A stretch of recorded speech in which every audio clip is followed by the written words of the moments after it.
আমাদের হরিচাঁদ গুরুচাঁদ বিদ্যা মন্দিরের মিড ডে মিল, পায়েস, খিচুড়ি, ফল প্রসাদ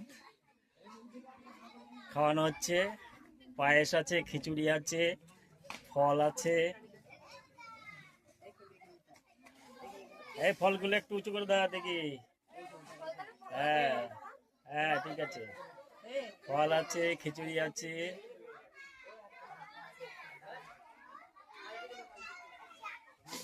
সুন্দর। ছাত্রছাত্রীরা সবাই এখন ফল খাচ্ছে। এই তোরা কি খাসনি? খাচ্ছিস? এই আমার ভীম, এই যে আমার ভীম।